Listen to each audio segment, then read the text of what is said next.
नवदाम्पत्याची पहिली रात्र. नवऱ्यानं मी थकलोय असं सांगितलं. दुसऱ्या रात्रीही तोच प्रकार घडला. पण पत्नीने विचारल्यावर तेव्हा समोर आलंय एक धक्कादायक कारण आणि त्यामुळं थेट तिला पोलीस स्टेशन गाठण्याची वेळ आली आहे. नेमकं काय घडलं सविस्तर पाहणार आहोत. छत्रपती संभाजीनगरमध्ये एक धक्कादायक प्रकरण समोर आलेलं आहे. लग्नानंतर पहिल्याच रात्री पतीनं तब्येत ठीक नसल्याचं सांगत पत्नीपासून अंतर ठेवलंय. दुसऱ्या दिवशीही असंच घडलं आणि पत्नीला संशय आला.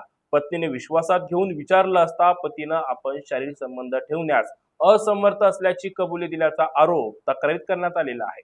पत्नीनं उपचार घेण्याचा सल्ला दिला, मात्र पतीनं उपचार देखील टाळलेले आहे असं तक्रारीमध्ये म्हटलेलं आहे. यानंतर वाद वाढत गेला आणि पतीसह सासू सासऱ्यांनी लग्नात मानपान नीट केला नाहीये असं म्हणून माहेरून 5 लाख रुपये आणण्याची मागणी केल्याचा गंभीर आरोपही महिलेनं केलेला आहे. या सगळ्यामुळे मानसिक आणि शारीरिक छळ झाल्याचं सांगत 34 वर्ष विवाहितीनं अखेर छत्रपती संभाजीनगर जिल्ह्यातील बेगमपुरा पोलीस ठाण्यात धाव घेतली आहे. महिलेच्या तक्रारीवरून पती, सासू आणि सासऱ्यांविरोधात फसवणूक आणि मानसिक छळ, शारीरिक छळाचा गुन्हा दाखल करण्यात आलेला आहे.